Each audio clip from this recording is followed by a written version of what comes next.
A millionaire came home early and froze at what the black maid was teaching his twins. The storm rerouted everything, rethreaded plans without asking. A message from the airline arrived while he sat at the gate, coffee cooling in his hand, a curt apology, and a new itinerary hours away. He watched the board blink and settle, then picked up his small bag and called a car. The ride home slid through slick streets and past shuttered storefronts, and all that noise of city and weather just kept falling away until there was nothing but the soft hum of the house as he slipped his key into the door. He expected quiet. The calendar on his phone still insisted he would be in the air, a dotted line arcing toward a hotel room where a chair would sit just so and a minibar would glow an untrustworthy blue. Instead, the foyer smelled faintly of lemon and flour, and somewhere in the depths of the house came laughter, not the messy, scattershot laughter of children chasing each other around a couch. This had rise and fall, the cadence of something shared, a call and an answer. He set his bag against the wall and followed the sound down the hallway. The floors gave him away, if he did not place his feet carefully, a polished old wood that creaked at the seams, but even when he did, the voices went on as if he were miles distant. He paused at the archway where the hallway opened into the living room and looked in. Chairs had been dragged into rows. A table had been pulled to the side and covered with a blanket, crowned by a gavel cut from cardboard and wrapped in brown tape. Stuffed animals sat in the front row with attentive button eyes. A sheet of paper had been taped to the lamp with the word court sketched in uneven letters and bright marker. The housekeeper stood at the far end, one hand resting lightly on an easel pad with big clean pages, and the twins faced her with serious eyes and neckties fashioned from ribbons. The twins took turns speaking. One of them stepped forward, placed both hands on the back of a chair as if it were a lectern, and announced in a careful voice, "All rise." The other popped up as if tugged by a string and tried not to giggle. They were role-playing, but there were rules, and they were taking those rules seriously. The housekeeper watched them with that unmoving focus he had come to recognize when she was showing them how to measure flour in the kitchen, or reminding them to look up from a screen at the table. Except this was not childcare.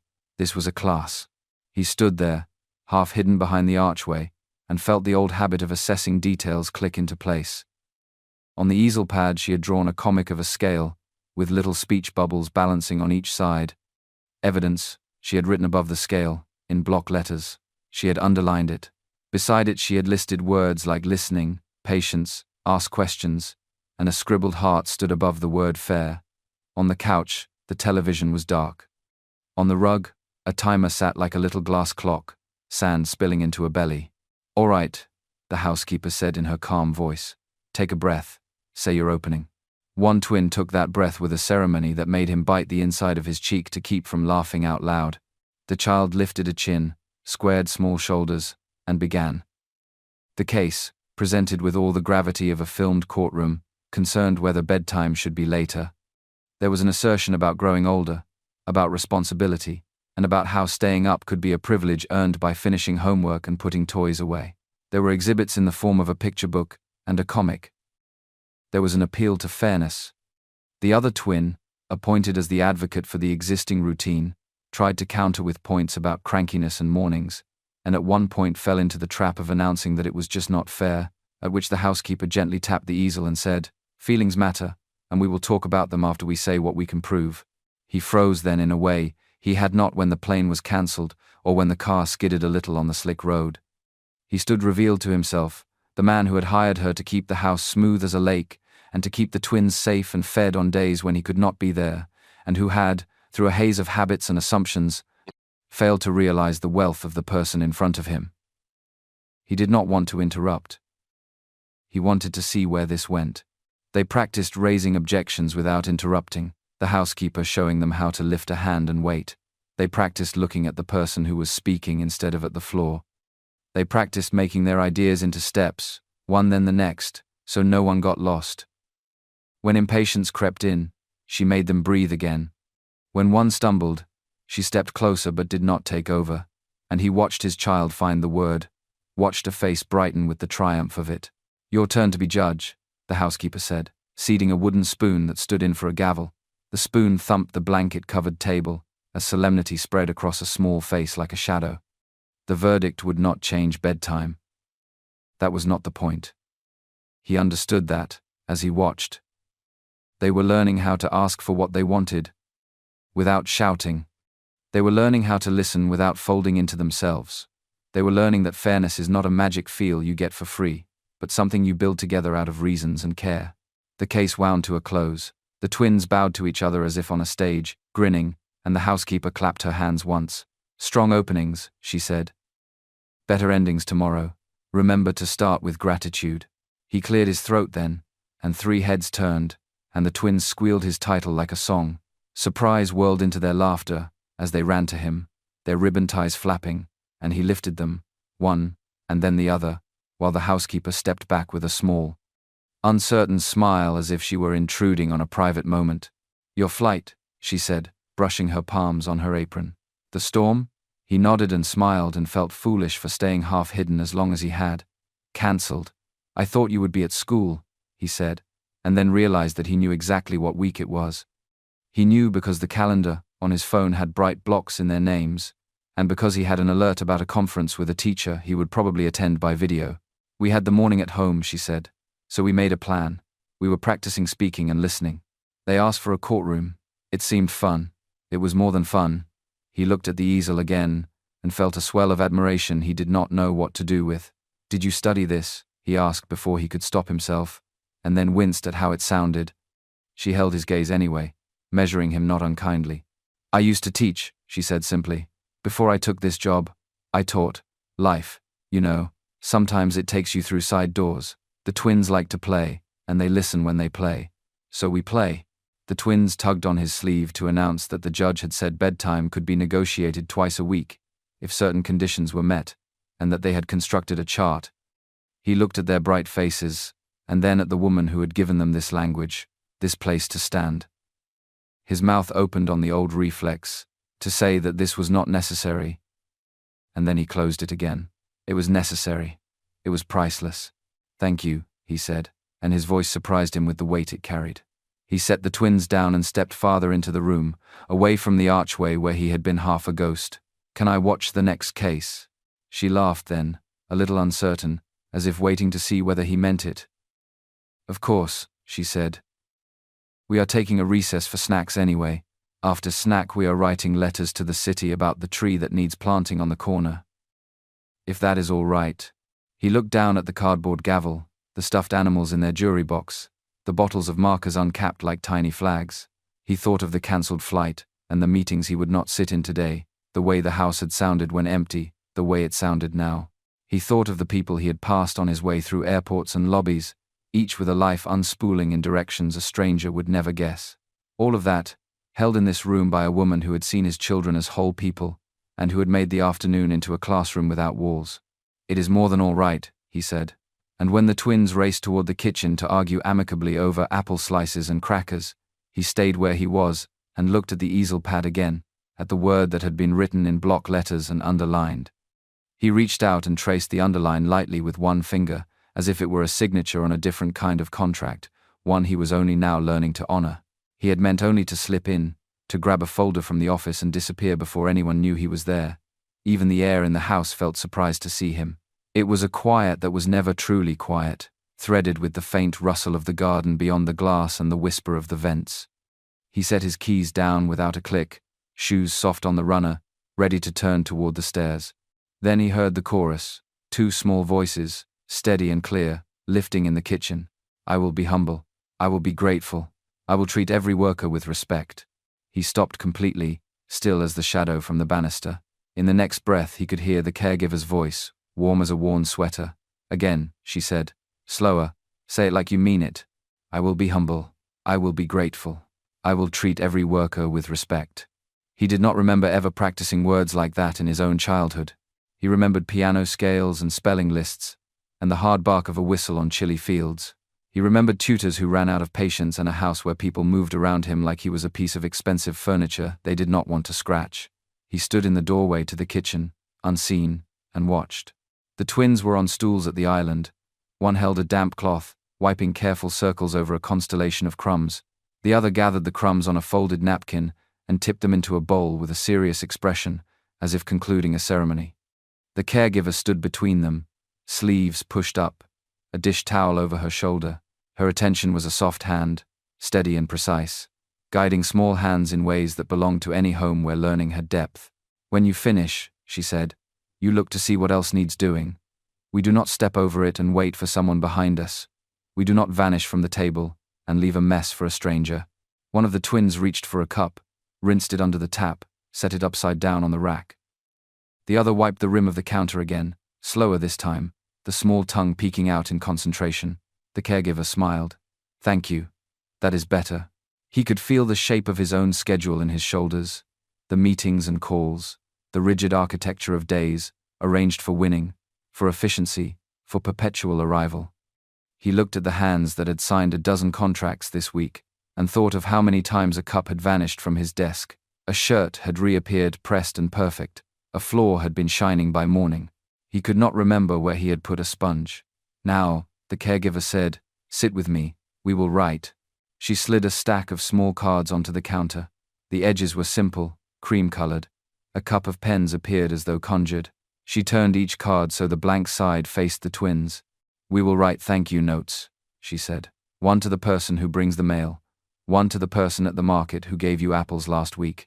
One to the person who helped pick up your puzzle pieces when they spilled. Think of the face.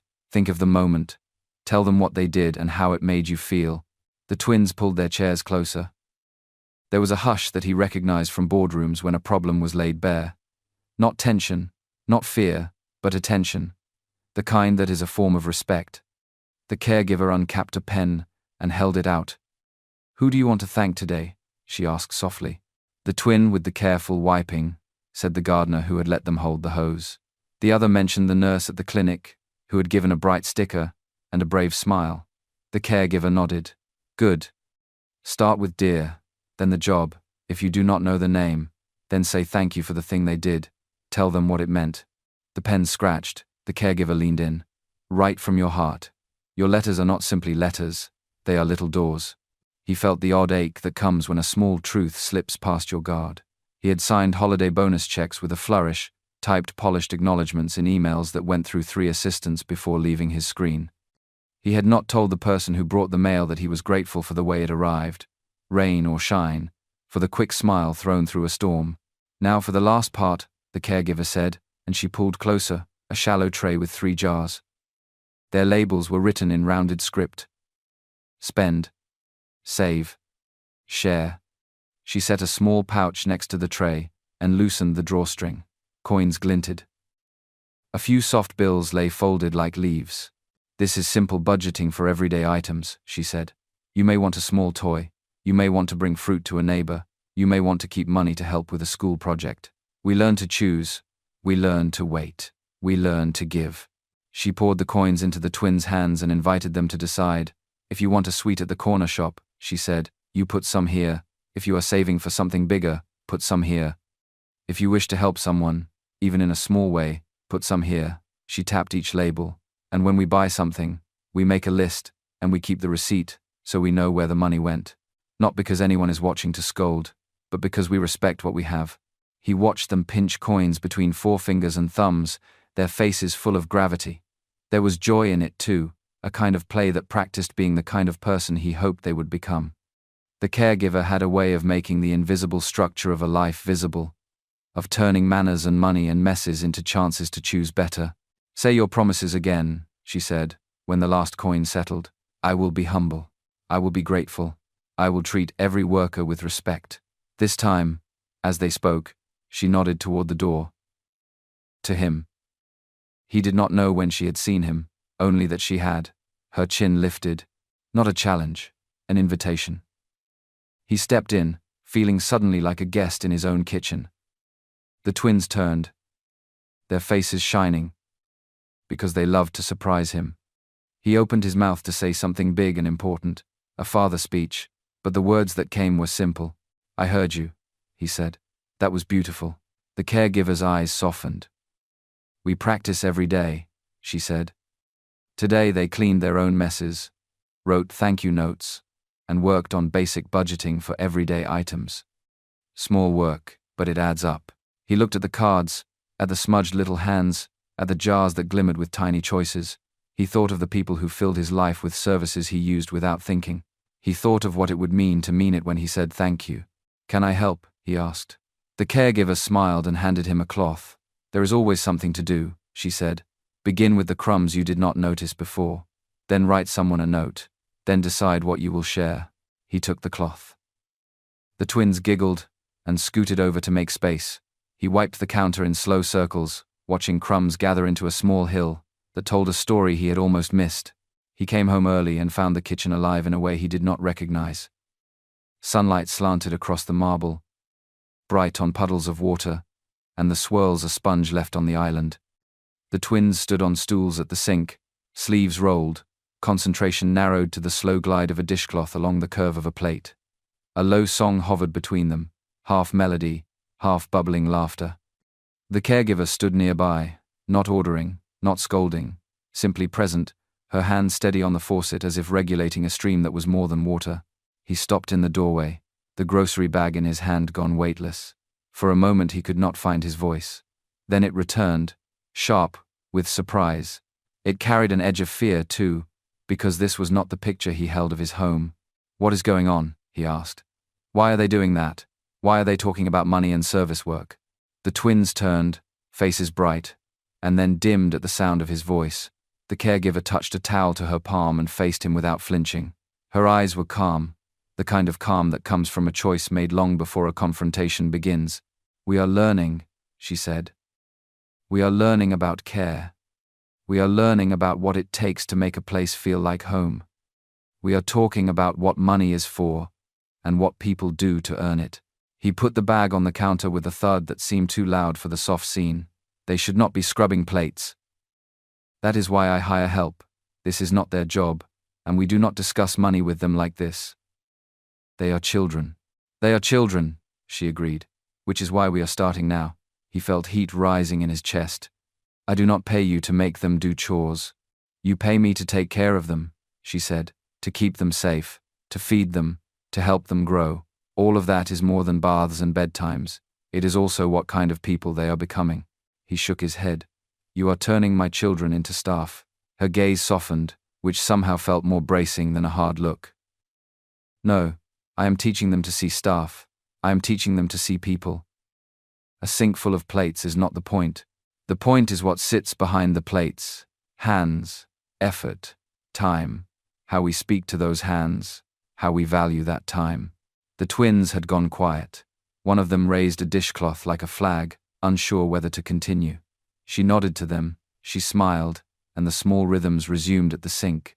The parent lowered his voice. "What happened?" She folded the towel like it was something precious. "Yesterday," she said, "we were waiting for a delivery. When the driver arrived, the twins stood in the doorway and laughed at the boxes stacked higher than his chin. They told him to hurry because he was late and that people like him are supposed to hurry. They tossed a wrapper that had fallen and told him he missed a spot on the floor he had never touched. They were not cruel, the way some are cruel. They were careless. They did not see a person, they saw a function." He felt the words like a stone passing through his chest. He imagined the twins with their bright eyes and quick mouths, the driver shifting the weight from one shoulder to the other, the way embarrassment spreads along a neck. He wanted to deny it. He wanted to say, "There must be a mistake." Instead, he felt a memory press forward, of a boy he used to be, holding a mop in a place that smelled like fried onions, counting hours until the bus came. He had promised himself once that his children would never have to carry that kind of weight. He cleared his throat. "You should have told me." "I am telling you now," she said. "I did not shame them. I told them a story about my aunt, who worked in a hotel, and could fold a sheet so smooth, you would swear it had never been touched. I told them about my uncle, who delivered newspapers in the dark, and knew every porch creak on our block. I told them how service work runs everything we do. They ask questions, they are curious and bright, they just needed someone to point their eyes in the right direction. Today I asked them to help in the kitchen so they could feel the weight of a wet pan and learn the patience of rinsing the soap all the way. We talked about money because they think it appears when a card taps glass. We talked about how money is a thank you sealed inside a coin, that it moves from hand to hand like a promise, and how you do not treat the person holding it as less than you." He looked past her to the twins. One of them was whispering to the other, then both of them nodded in solemn agreement over a wobbling tower of bowls. He heard his own voice, dull against the bright tile. "You think they lack character? I think they have not had to practice it, she said. Kindness is a muscle. Empathy is a muscle. Self-reliance is a muscle. If they never lift anything, they will not know their own strength. I want them to know how to take care of themselves, and I want them to know how to take care of others. Not because they will need to wash their own dishes to survive, but because I want them to understand what it means when someone else does it for them. He rubbed his temple. I wanted to give them everything I did not have, and you did, she said gently. Now we can give them what you did have. Hunger that taught you to share. Work that taught you to look someone in the eye and say thank you. They will not be smaller for learning that. They will be larger. He let the words sit between them. The kitchen seemed to breathe. Water ran and shut off. A fork chimed against porcelain. The caregiver lifted the grocery bag and began placing fruit in a bowl. She did not hurry him. What would you have them do next? He asked at last. Help carry snacks down to the desk, and say thank you to the people who watch the doors, she said. Write notes to the driver and the workers who came yesterday. Make their beds, choose toys to give away. Earn a little money for a project, and decide together how to split it between saving, giving, and spending. Not as punishment, but as a way of joining the world with open hands. He stared at the fruit, at the clean knife she had set aside for him without being asked. Will they understand? They already do, she said. Watch. The twins were at his elbow suddenly, damp and proud. One of them held up palms wet with dishwater. We made the plates shine, they announced. It is hard. It is also fun. The other added, we said sorry for yesterday. We did not see right. We want to try again. He knelt, because that felt right. Because suddenly the air seemed clearer closer to the floor, where the smell of lemon and soap lived. He touched their hands. I am sorry too, he said. I should have taught you before now. I am glad you are learning. The caregiver began gathering the towels. He met her eyes. There was dignity there, and quiet authority, and something like relief. He saw then not a maid in a uniform but a person who had chosen to love his children enough to risk his anger. Thank you, he said. You are welcome, she replied. We are all learning. He stood and took the knife. The fruit gave easily under the blade. The twins leaned close, ready to carry slices.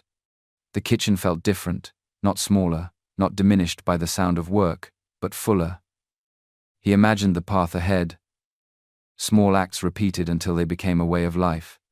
He felt the old promise he had made to himself soften and widen. Maybe giving them everything could include this too. He passed them the first pieces and watched their fingers curl around the plate, careful and steady, as if holding something that belonged to all of them. He came home early and the house felt unfamiliar in its own quiet. No music from the pool, no cartoons, only a voice that floated down the hallway like warm water poured over cold hands. He stopped in the threshold of the playroom. The twins sat cross-legged in a semicircle, their small faces lifted toward the woman who had become the steady metronome of their days. She had arranged cloth napkins and spoons on the carpet like a little ceremony, and when she saw him, she did not startle or rush to her feet.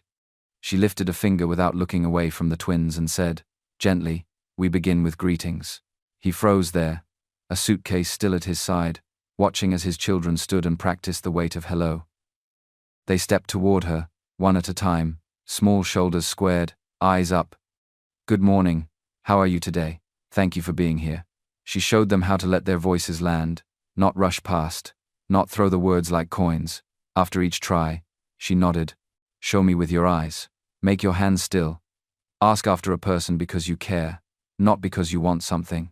The twins repeated, a little less playful each time, a little more solemn, as if they could feel the lesson burrowing into bone. He had spent so much money on tutors who could make their minds leap across languages and equations, yet he felt out of his depth as he listened to these simple drills. He remembered being a boy, waiting outside a factory for his mother to finish a shift, learning how to read his own loneliness and swallow it. He had told himself he would give his children a different life, the soft one he had imagined through chain-link fences and long bus rides. Comfort had become his gift. Comfort had become the blanket over their eyes. All right, she said, let us count kindness. She spread paper slips on the carpet and drew a pretend bill in the air with her finger. When you eat at a restaurant, you leave more than money. You leave a message. We find a fair tip like this. She set her palm down, flat and calm. Find a tenth of the total. That is a tiny slice. Give at least that, and then a little more for kindness, or because you can. If someone brought extra napkins without you asking, add a bit. If they laughed at your jokes that were not funny, add a bit. If they carried more than they had to, add a bit. The twins leaned over the slips, whispering to each other with the seriousness of bank tellers, then held up their answers. She did not correct with a red pen voice. She asked, "What are you saying to a person when you leave too little?" The room held the question. The twins looked at each other and then at the floor. They murmured that we did not see how hard they worked. She smiled, the kind of smile that feels like a hand at your back. He shifted and felt the old habit rise in him, the one that measures everything in price and return. He had told himself tipping well was a signature of generosity, one more flourish of who he had become. He had not thought of it as a language. He had not taught his children to speak it. "Now," she said, "we will practice being sorry." She placed a plastic cup on the carpet and asked one twin to bump it over by mistake. Water rolled toward the napkins and she raised her chin. "What do you say?" The child blurted, "Sorry," and reached for the cup. She leaned back. "Try again. Say what you did. Own it. Then ask how to fix it." The child looked at the cup, cheeks pink. "I am sorry I knocked it over. I was not looking. How can I help fix it?" The words came like stepping stones in a creek, slippery at first, then more sure. She let the silence sit. "Thank you," she said. "Now, do not rush to fix it alone. Look for who it touched. Both of you." The twins dabbed at the spill together, then turned to her as if remembering that sorry is a door you hold open, not a hallway you sprint through. He remembered the last time he said I was wrong to anyone in this house. He could not. He had made a world where problems were delegated, where apologies were a currency he avoided spending. He had apologized to clients with a polished voice, to investors with charts and assurances, but not like this, not with his hands in the mess. While they blotted water, she told a story. "When I was a girl," she said, "I rode the bus before dawn to a diner where I wiped down counters so sticky they ripped at your skin. There was a man who came every morning and looked past us while ordering, as if hands were furniture. He left exact change, like a math problem. One morning a woman came in with a crying baby. Her coffee went cold while she rocked him. I warmed it without being asked. She looked up, took my name into her mouth like it mattered, and put a folded bill in the jar. She said, 'Thank you for seeing me.' I learned that day that money can be a mirror, but words are a hand." Her eyes flicked briefly toward the doorway, and he understood that she knew he was there. She went on, softer now, and told another story about a hotel a long time ago, a room that had been left in such a rush that it looked like a storm had lived there. A note on the pillow had said, "Sorry, busy day. No return address, no name." I thought about that note all afternoon. I decided that sorry without asking how to fix is just a note someone leaves for themselves. He thought of the hotel rooms he had walked out of, the office lunches he had left without stacking plates, the way he had told the twins to be nice while he tipped with a flourish, and never introduced them to the people who cleaned the pool or carried the groceries. Comfort had been his shield and his blindfold. The twins finished blotting the carpet and stood again for farewells. As they practiced goodbye, they added questions that had not been there before. "How was your day? Did you eat? Do you need help?" The woman nodded. "These are small things," she said. "Small like the way you close a cabinet softly or push your chair back under the table. If you practice small respect, big respect will feel natural." He stepped into the room then, not because he had been discovered, but because hiding felt like another luxury he did not deserve. The twins ran to him, chattering about tips and sorries and greetings, their hands sticky with the residue of carefulness. He met the woman's eyes. In them he saw the part of his home he had not been tending, the part that hummed without asking for applause. Later, when the twins had run outside, he lingered by the sink while she rinsed the cups. He started to ask a question and stopped. "I saw," he said instead. "Thank you." She shrugged, a gesture that held pride without the hunger for praise. "When they are comfortable," she said, "they think the world is made of soft things. I want them to know it is made of people." The parent nodded, more to himself than to her, and picked up a towel. He dried each cup as if it were fragile, as if this was the first night of his real lessons. In the quiet light of the kitchen they stood side by side, their reflections doubling in the window.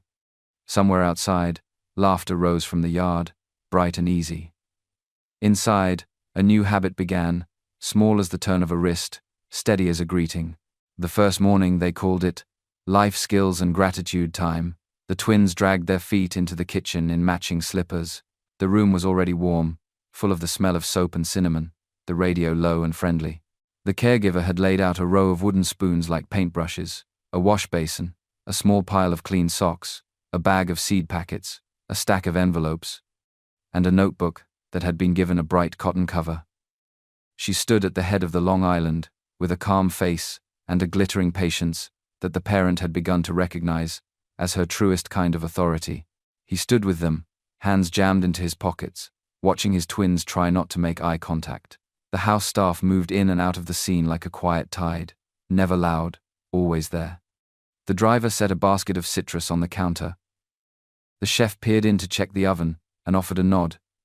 He could feel old habits tightening in him like a belt.